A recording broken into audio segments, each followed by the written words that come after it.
All right. Hopefully everybody can hear me. And thank you, Matthew, for doing some last minute Murphy's Law problems with the slideshow. So I have a Mac and I made this slideshow in Keynote. So when it got converted to PowerPoint, the transitions are going to be not very smooth, but we'll make this work anyway. So first of all, I'd like to thank the Secular Student Association for inviting me, and working with Matt and Kevin has been a joy meeting them. And I want to thank all of you who have come and spent some time here to find out not only my best two examples of almost rising to the level of proof for evolution, but also why you should even care about this. So as you can see, this is a picture of Darwin when he was an old man, having finished his 5-year voyage around the world where he was sick most of the time. And he got back in 1836, and by 1837, I think, yep, he was already starting to think about the fact that species were not fixed like he had been told. This is the famous "I think" stick diagram that he wrote in his notebook B in 1837, and then in 1838 he read Malthus, and the pieces all kind of came together. So let's move right on. Thank you.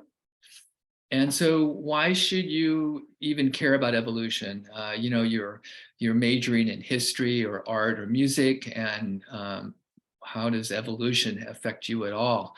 And I think it's because mainly we all have an origins worldview. And some people who are religious get kind of an off-the-shelf variety, and everyone's got the same worldview with the same answers to questions. And for the non-believer, we have to put our own worldviews together.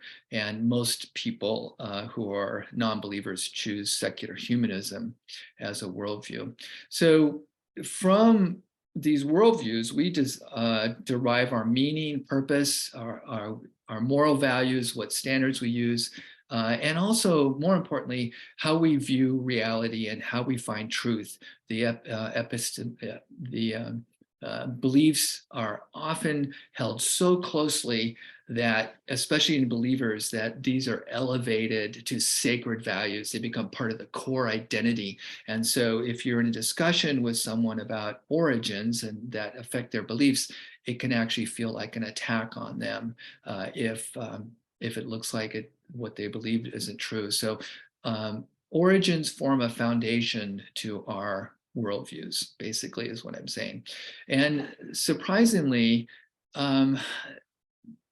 theologians, philosophers for thousands of years have tried to address where we came from, where humans came from, what it means to be human, all the existential main questions that philosophy and theology especially address. And then along comes science, 400, 500 years ago, and not wanting to answer those questions. It's basically just dealing with nature. But when you know where humans came from, when they arrived here, how they got here, and those questions, as you begin to answer those with facts of nature, they inform the why. And so, in my opinion, science began answering indirectly existential questions that they weren't really looking for, and many times conflicted with what previous people said. So what excites me about this, and why you need to know this, what about evolution? How does it affect you? Well, it answers a lot of the existential questions that people have been pondering about for thousands of years. So, and obviously it also falsifies a lot of other competing narratives about where we came from and how we got here, when, etc. So I would ask you, if you had to think of what's the most important discovery in mankind or humankind, people can think about fire, that we tamed to use for ourselves, and perhaps Copernicus and the realization of how the solar system was originated, or maybe Newton or Einstein. But I would assert that actually the most incredible discovery made ever is evolution, because it affects everything. If you're a music major or you're bringing out emotion out of people, or art, or humanities, looking at what makes a human, how we deal with our relationships, etc., none of that can be addressed completely and with understanding without an evolutionary context. And so I believe, since evolution affects literally almost every part of our lives, it's the most important discovery in history. So my main purpose today is say, okay, so how do we know that evolution is true? And I'm just going to settle on two examples. I've been at this for 40 years, debating all kinds of people about evolution, and I think I've heard just about everything. But now I think there's a couple of great examples out there that are holding up against anti-evolutionists and people who want to dismiss evolution as being true and important. And so I'm going to go through those today, but there's a website that I've just established a couple months ago, and the two things I'm going to be talking about today are on the website, which you see at the bottom, truthfulorigins.info. And so don't worry about trying to understand everything today, because you can go to that.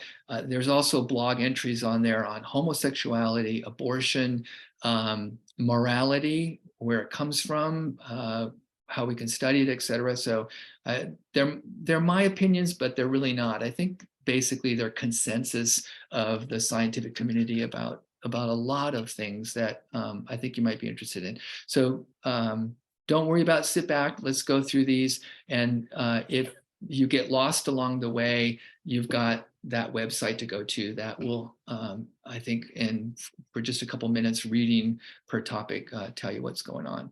Okay, let's go. Let's jump into things.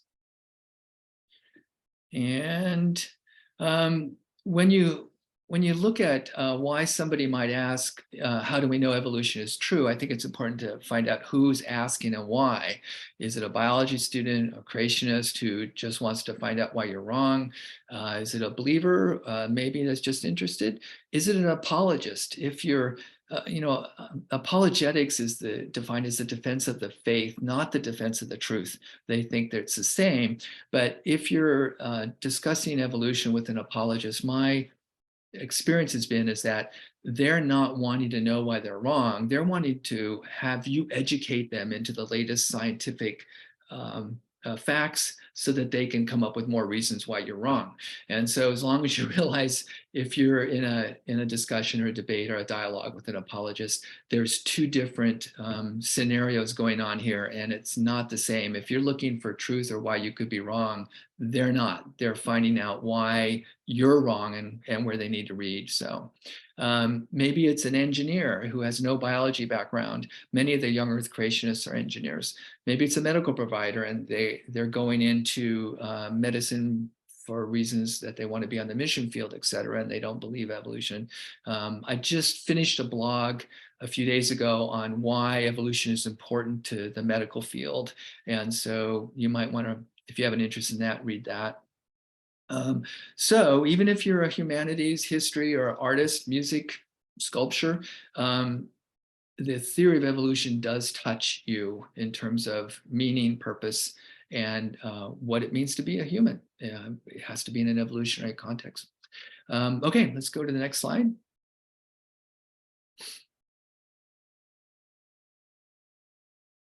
All right, so where do you go to find out why we know evolution is true? And with the internet now, there's books, there's movies, there's podcasts, great video series. I've put a lot of these on my site under resources. And by the way, I'm sorry I'm putting my site up as where to go. I don't get any money from it. I just think it's a great resource, consensus. It'll save you a lot of time.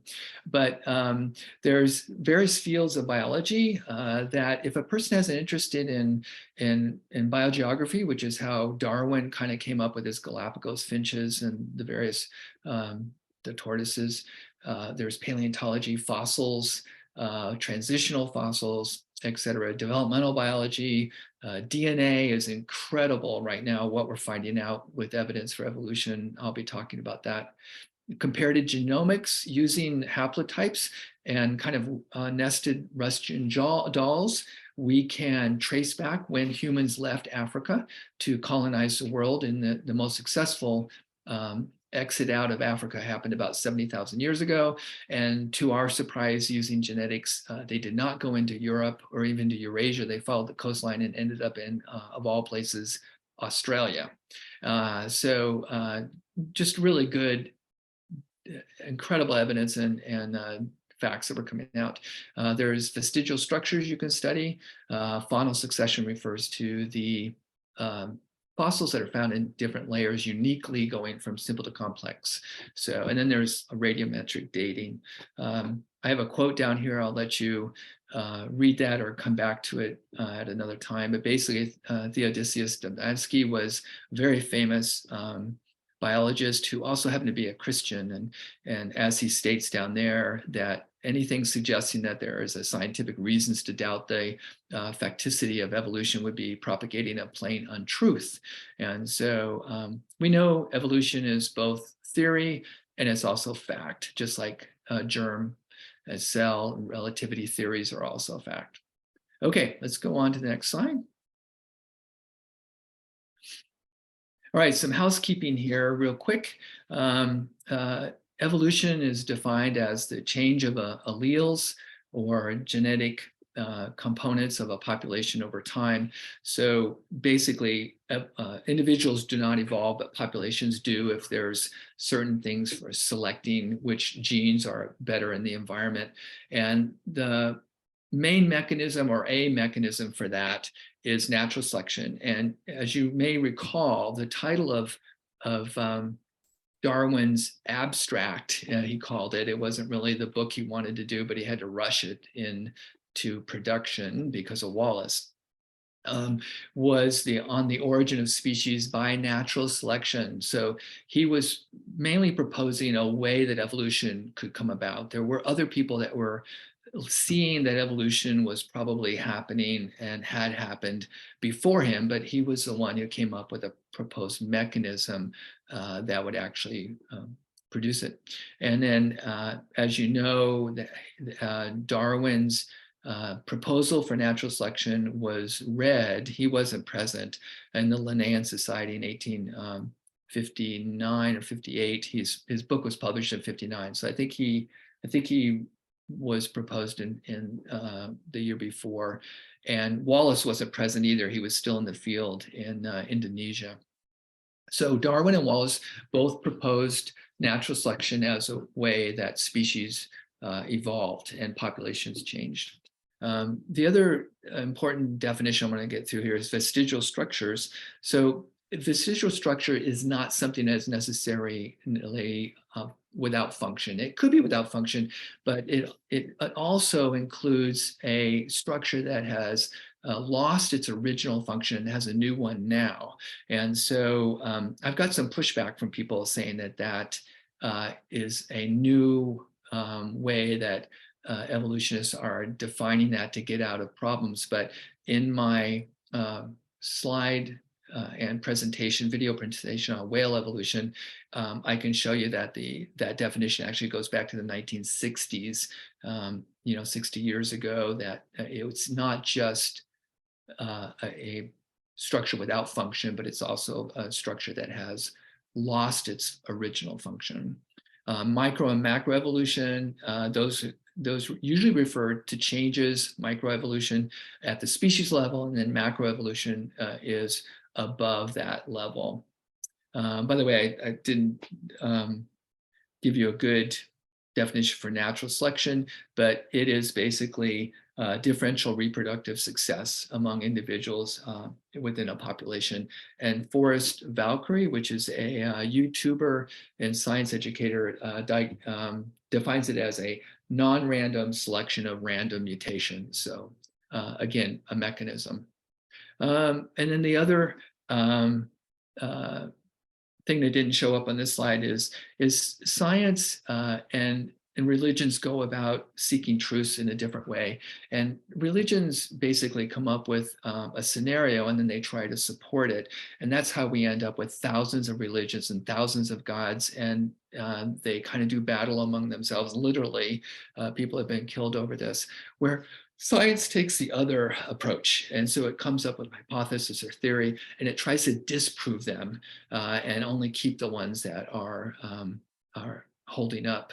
And so one way of seeking truth leads to a consensus and hopefully onto the one or two things that are true.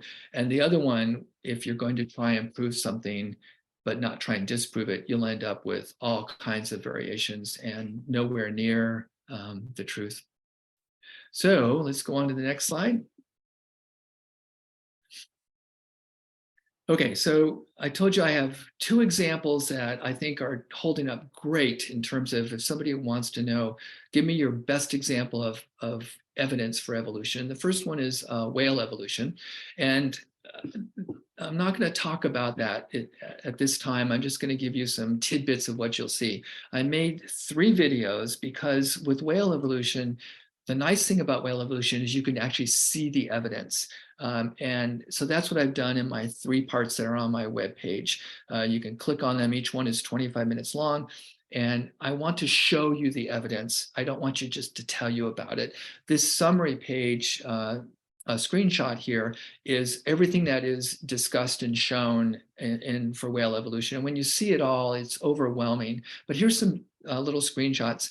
The upper left-hand corner, you can see that the blowhole through fossils is moving up towards the present position it is now with cetaceans.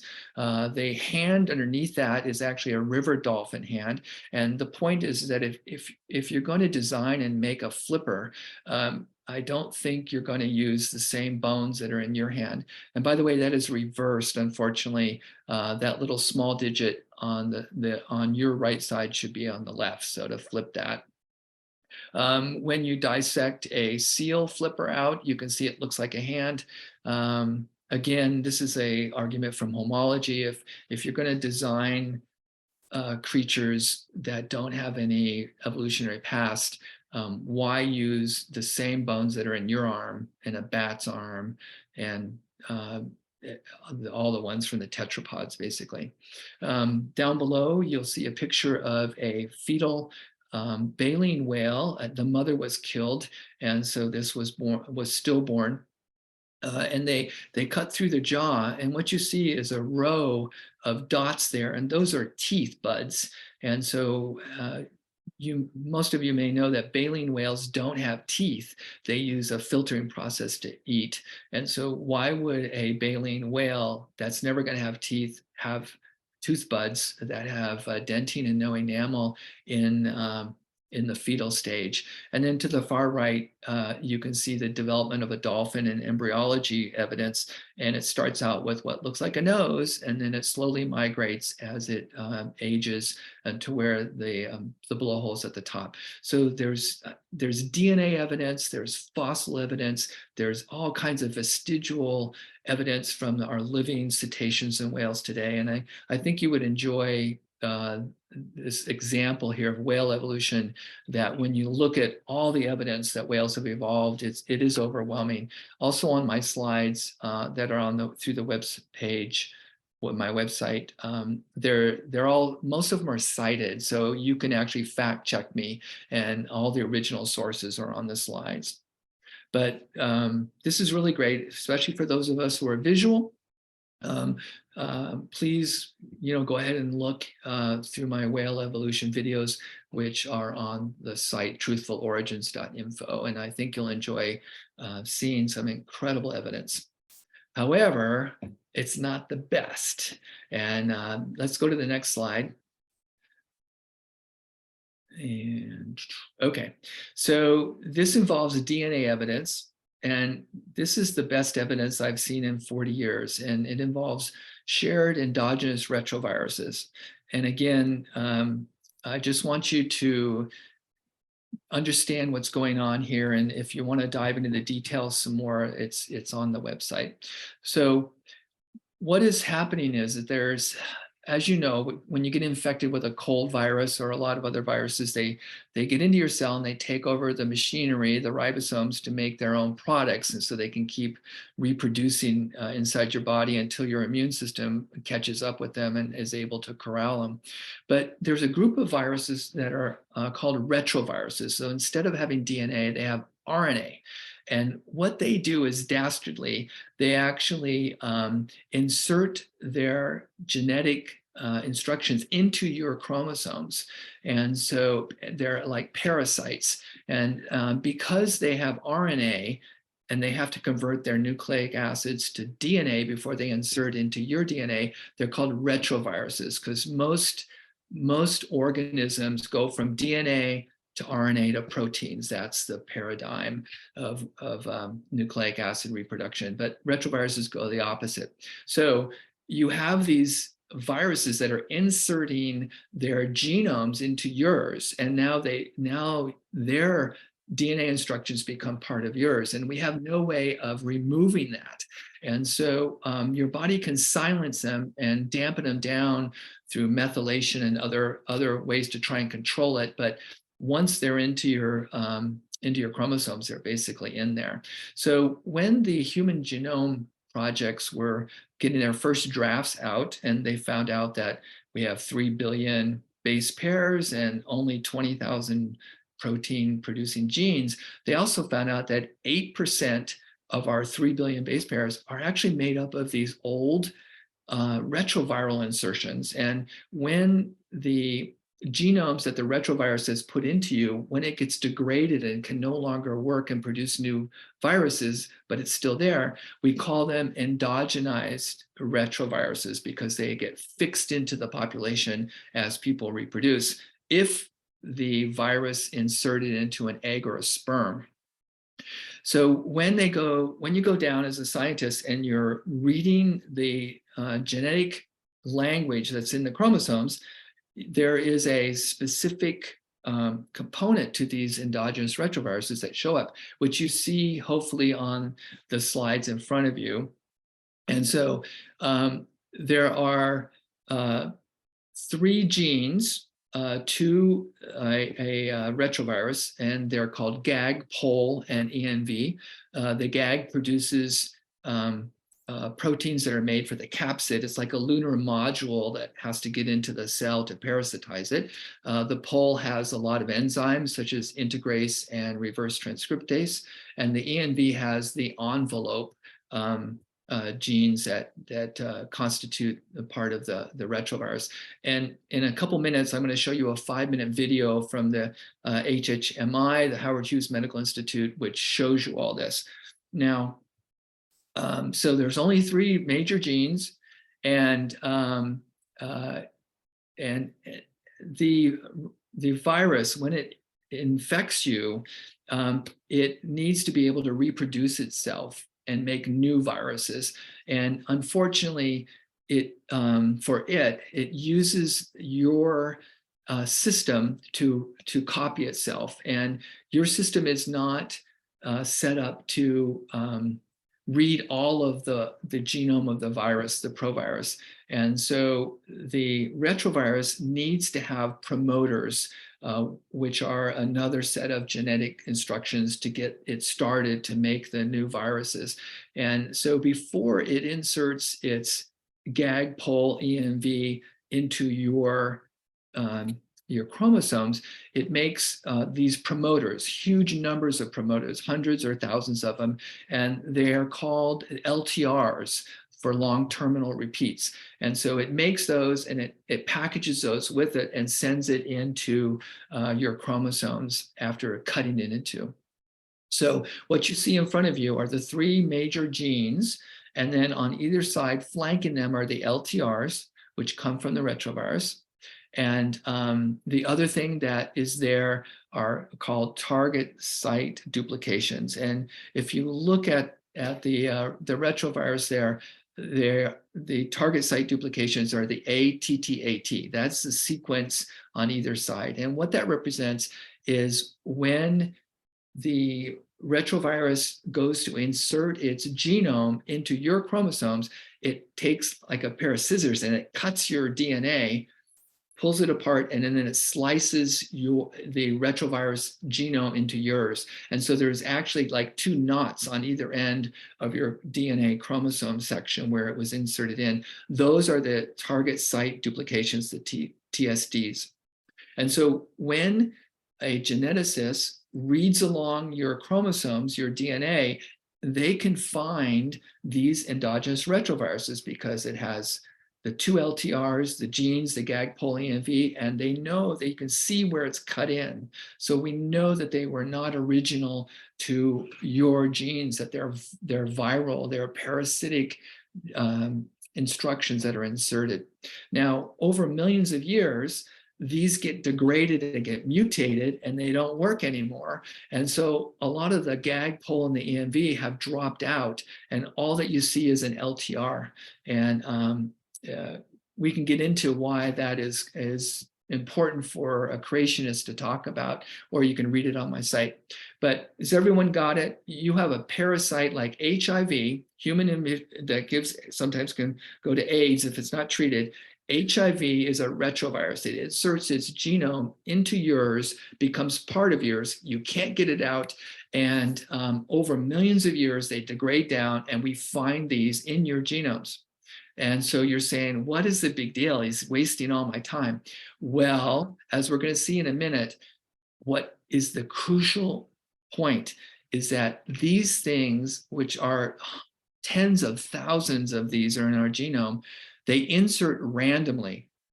Now they have preferences, like they like lines and they like chromosome 19 more than other chromosomes, but the exact address, the ATCG sequence, is random. And so that's number 1. And then number 2 is when you sequence orangutan, gorilla, and chimp genomes, you can find their ERVs and compare them to our ERVs. And in terms of chimps, the astounding fact is that we have 200,000 of these, and they match exactly to the chimp genome. So if they're inserted randomly, and there's 200,000 of them, and they're in the same places, there's only 2 possibilities. One is that for some reason they all got inserted in both species separately, which is mathematically impossible, or the only rational explanation is they had to have inserted before the chimps and humans split 7 million years ago. It's the only way a random insertion is going to be in the identical points. So I want you to sit back, and we're going to see if we can get this 5-minute video by HHMI going here in a minute. Remember that they're inserting into your DNA.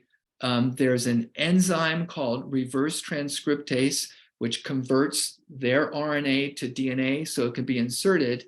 And there is another enzyme called integrase that clips the DNA to put it in, and that the virus takes that in there with them. So go ahead, Matthew, and let me have this for 5 minutes, and we'll sit back and watch. So this is HIV. It's a typical retrovirus, meaning that it has an outer envelope, and in the center it has go ahead and expand it. RNA, as well as an enzyme here in blue that's reverse transcriptase, which will ultimately turn that RNA into DNA.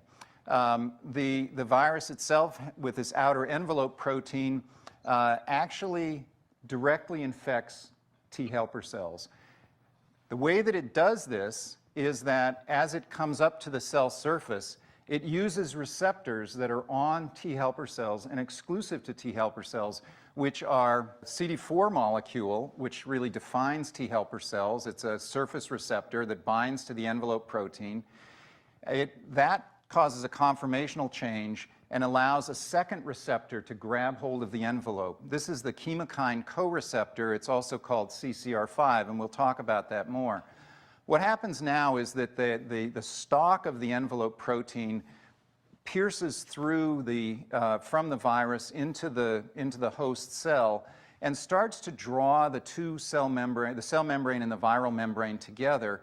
And what ultimately happens is fusion of those 2 membranes, and the viral genetic material is injected essentially into the cell, and the envelope protein is left at the cell surface. The virus has a matrix and a capsid protein, shown here in green and red, that essentially are digested when it enters into the cell. That releases viral enzymes and the viral RNA.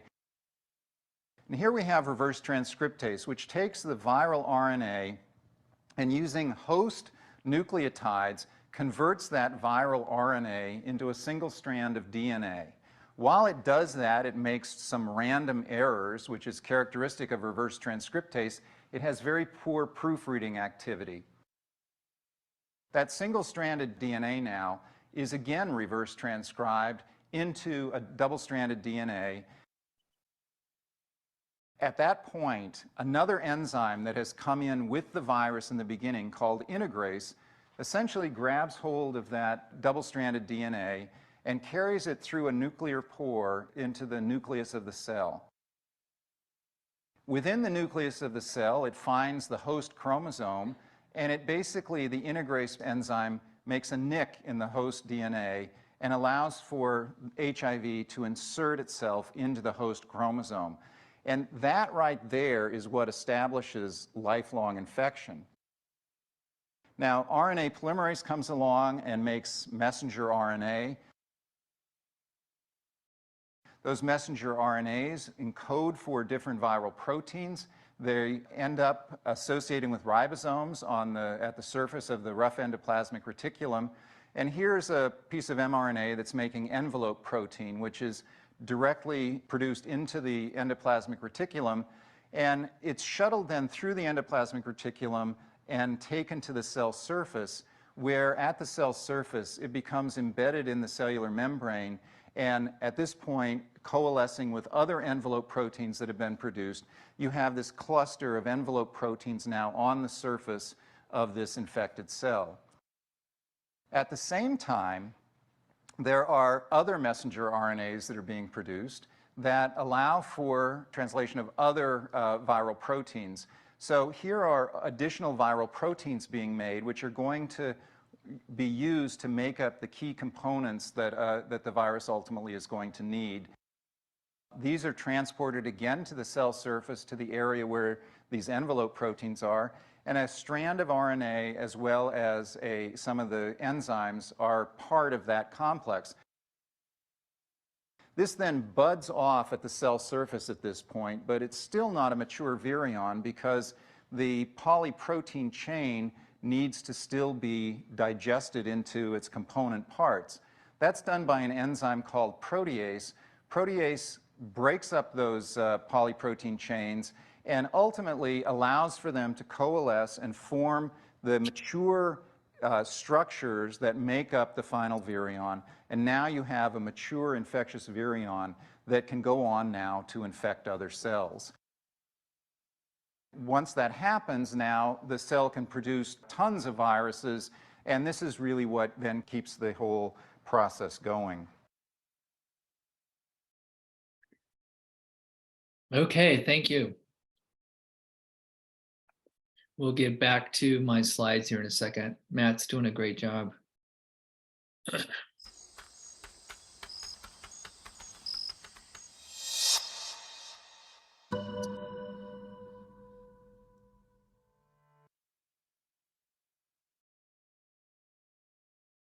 Oh, there seems to be also one of them missing. So let's go back to the other slide, even though we're not going to play the YouTube video. Okay, so I had a summary slide here. So these are not retroviruses. They were retroviruses, but now they're fossilized genomes. They're basically like a second fossil record for us. So the concept is very simple. These are infections into our ancestors. They were random insertions, 200,000 of them. Some people say 98,000, but they're by the thousands. And so we find the exact same ERV in the same location in chimps and humans. They oftentimes have the same mutations. The only rational explanation is that they had to have inserted before the species split. That's basically the whole part of this. And so you can get into discussions with apologists about, well, are they really random, or are they really ERVs and all this stuff? And there's just wonderful. They've done experiments. They've actually resurrected an ERV using old ones. So it didn't do what they said it was going to do. It made new retroviruses. There's no doubt about everything we talked about so far. So again, if you want specifics, great. But we now have, I believe, the firmest evidence for evolution we've ever had. One of the Christians who are theistic evolutionists have stated that this is a Galileo moment, a second Galileo moment for theists around the world, because it is no longer logically possible to deny that humans have evolved. And this is also a great example of macroevolution, because you basically have what people want. They want to see human evolution, but they also want to see large changes. Obviously, my first example, whale evolution, going from an animal, a deer-like animal the size of a raccoon, to a blue whale in about 20 million years. The fact that we can show that is definitely macroevolution. And then this is the second type of macroevolution. So I apologize for those slideshows that didn't work, but I do want to, before we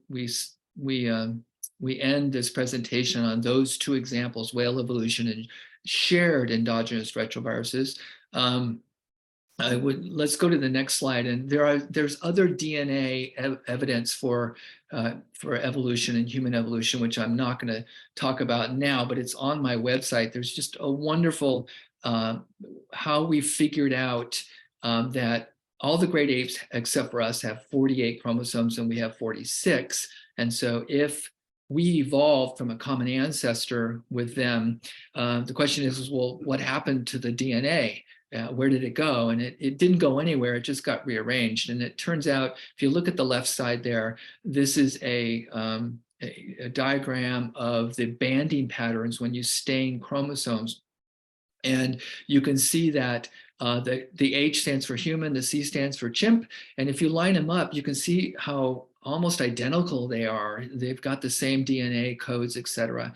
And basically, there's only two general possibilities. One is that they are alike because we are primates, and a common, it's due to common design. The great engineer, when he was making or she was making humans and the other primates, you would expect them to be the same. So it doesn't rule out that possibility. But later on in the year 2000s, they eventually were good enough to actually sequence this. And if you look at the right side, this is the exact point. There's a little tiny white arrow, if you can see it. That is where the two chromosomes fuse together to give us 46 instead of 48. And chromosomes have tips to them. They're called telomeres. And so if you fuse two of them together, you'll end up with telomeres in the middle, which they shouldn't be. They're only found on the ends. And then this is the middle of human chromosome 2 where there's a fusion. So it's still, you can just say that that's how God created humans. They just fused them for some reason. Or you can say, well, with shared endogenous retroviruses and with this fusion, it's all beginning to add up into a huge snowball going downhill for evolution, and common design as an explanation why there's so much similarity between primates is now dead with these new DNA findings. So let's see if there's a last slide, since this is not the usual ones. Oh yeah, here we go. So I assert that the DNA evidence for evolution is now incredible. It's kind of like the other fossil record. There's shared endogenous retroviruses among all the great apes. You can nest them in a hierarchy and show how, as we move farther away from chimps into orangutans and gorillas, that the similarities go down. there's human chromosome 2 fusion. We have shared pseudogenes. We have the gene for making egg yolk. Believe it or not, we actually still make parts of that, but we have a knocked out gene for making yolk, and because of our ancestors, and it's in the same homologous position as on the chromosomes it is in chickens. So it's great.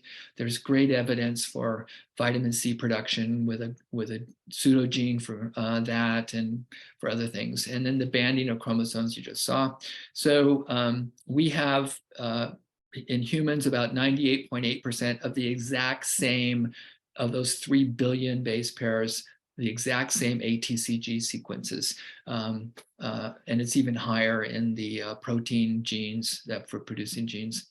And so check out my site. There's a lot of stuff that I think will be interesting, topics that are pertinent for today from a biological standpoint that I think you may find interesting. And sorry that I couldn't get my slides to work exactly, but thanks, Matt, for coming to the rescue.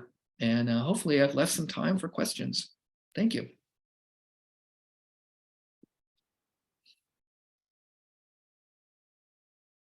Yes, absolutely. You have left time for questions. And it's great. Let me see. I am having, can you hear me? Yes, I can hear you well. I am not getting, oh, I need to reset the self view on. Sorry. Give me just a second.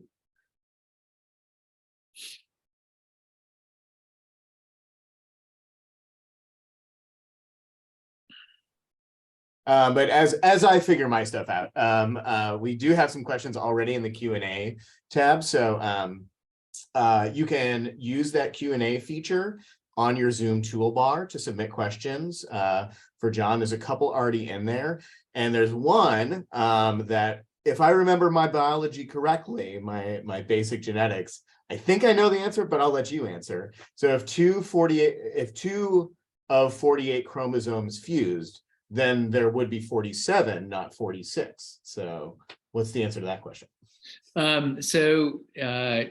What happens is that if you shuffle the chromosomes around, you don't lose any DNA if you have a fused one. So people don't realize that there's something called a Robertsonian translocation, which actually occurs in 1 in 1,000 people. They're walking around with 45 instead of 46 chromosomes, and they don't know it because they haven't lost any DNA.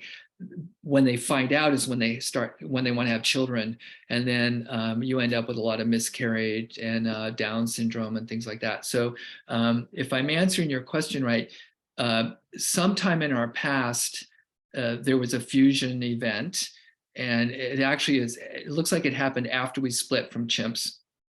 And so we went from 48 to 47. And then if you remember your biology, there's something called a Punnett square, where you can put the eggs on the side and the sperm on the top and take 23 and 22. Anyway, if you do that, it turns out that you can crossbreed, go back to somebody who's inbreeding who has 47 and somebody who has 48 chromosomes, and you'll make a 46 25% of the time. And then if you get 2 people with 46, they will have children that are normal at 46. So basically this human chromosome 2 fusion, when it occurred, only took 2 generations to produce an individual with a pair with 46. And then for reasons we're not sure, it just got fixed into the population. I also found a book that was published in 1991 that had a diagram of all the fissions and fusions of chromosomes going back to 42. At that time in the 1980s, they didn't have the technology we have now. They were just using inversions of the chromosomes. So when you look at the chromosomes and it goes through recombination and meiosis, a piece of the chromosome can flip around, so it's in the opposite direction. The body will still read it okay, but if you compare those inversions, those sections that have flipped with chimps and orangutans and gorillas, you can actually come up with a phylogenetic tree just using that, showing that in the past we've had a number of fissions and fusions of chromosomes. This is not a unique situation. It's just that it's the most recent one to us. All right, thank you for that answer. We have another one. Since the prime example of irreducible complexity in the ID trial of Kitzmiller v. Dover was the bacterial flagellum, have you considered demonstrating how that evolved or using that example? That's been addressed after he wrote his book, Darwin's Black Box, and did things like that. And so so basically, Dr. Behe is one of the fellows in the Discovery Institute for Intelligent Design in Seattle, and he also has a position as a biochemist, I think, in Lehigh University. But his position in his latest book too, he just wrote another book coming up with more examples of irreducible complexity. And so his mission in life is to find something that can't be explained through natural processes. And so he had flagellum during the Dover trial, and also the clotting cascade. And so the problem is that or not the problem for him is that the flagellum could have evolved in other uses. So it didn't have to come from being a flagellum that just came out de novo. It was constructed from other things. And same thing with the clotting cascade. He said it's irreducible complex. If you take a piece out of this a very extensive clotting cascade for 10 factors that produce hemophilia, if you're missing one or two, it won't work. And then, of course, the biologist came up and said, well, actually, there's lots of clotting cascades in nature that only have part of what we have. And so it wasn't irreducible complex. And that's basically in terms of Behe. I haven't looked into all the steps that, especially Kenneth Miller has a video on how you can have a mouse trap and it can be used for other things. It doesn't need to have all the parts because it can be used for other things before it kind of evolves into a mouse trap. And so that's the principle that he's ignoring, that Dr. Behe is ignoring, is that that irreducible complexity so far has not been shown. But they just keep, it's playing whack-a-mole. They will keep moving the goalposts. As soon as you show that flagellum is not irreducibly complex, or the clotting cascade is not irreducibly complex, they move into other things. And so in his latest book, it's magnet for helping the bacteria line up and the eye. And so it's never ending. They'll just keep looking for more examples and we'll keep beating them down. Well, a related question to just that point. As genome sequencing and research advances, do more religious intelligent design scientists begin to change their positions, or are they just looking for arguments? No. As I mentioned, their origin narrative is crucial to they have to have a historical Adam and Eve. They have to have a fall because that's how sin came into the world, and that's why there's a need for a savior. So if there's no Adam and Eve, there's no fall, there's no sin, there's no need for Jesus. And they will fight tooth and nail against human evolution, except for one type of creationist, and that's the theistic evolutionist, or as they're calling themselves now, evolutionary creationists. Biologist and Francis Collins is that kind of member of that group. But despite Francis Collins, Dr. Collins, trying to get the word out to his fellow evangelicals that this DNA evidence is so sound and so solid that to continue to deny human evolution from a DNA standpoint alone is perverse, he's had very little impact, I think, on the old Earth creationists of what's his name, RTB, Reasons to Believe, and also, probably 85% of the advertisements or propaganda that's on the internet with creationism are the young Earth creationism, AIG and CMI, and of course Ken Ham, and he's with AIG, but ICR. So what you'll run up against most of, if the students are getting questions about evolution, it's normally going to come from the young Earth creationists, those three organizations, and they are not going to give it up. They can't afford to, because to them it's a domino effect. And so we can, like I say, I've been doing this for 40 years, so I know their arguments and I know how to counter them if anybody wants to contact me. I will mention, however, that William Lane Craig, one of the greatest debaters for Christianity, just published a book. I think it was either 2019 or no, maybe it was 2021. Yeah, and it's called in Quest of the Historical Atom. And thank goodness he finally admits human evolution, and he also dismisses most of the Pentateuch as being mythology. Yes, this is William Lane Craig saying this in his book, but he's got to keep a historical Adam. He's got to figure out how to get Adam and have his cake in human evolution too. And so it's an interesting book how he does it. So I'll leave that up to you, but you can't fight the science forever, but they are. So a biologist friend of Jim's, who submitted the question, says life is inevitable in the universe. Is that possible? I have read some articles by people, well, everybody's smarter than me usually in this area. I'm just putting them together, that says that there is something about nature that's emergent, that given time and the raw materials, the recipe, that life will keep emerging. But that's a question of abiogenesis, of producing life from non-life, and that's not evolution. Remember, evolution is the origin of species, and at this time we don't know, we don't have a good scenario worked out on how life could arise from non-life. So I don't know. There's the RNA world hypothesis. They're making great progress. Actually, NASA is giving people grant money to find out how this could occur, because they're looking for life in the solar system, in the universe. But I'm just satisfied with, let's just talk about evolution, which is the origin of species, and let's contrast and compare different origin narratives to see what's true and not. All right. Well, that brings us to time. Works out perfectly. Thank you so much, Dr. Peters. This was a very informative talk. I was telling Dr. Peters as we were preparing for this, especially the example of RNA viruses, retroviruses, and the impact those have had both on our own evolution and on, traces, and being able to trace that is just, I'd never heard that. It was mind-blowing to me. And so thank you for that, for a very informative talk.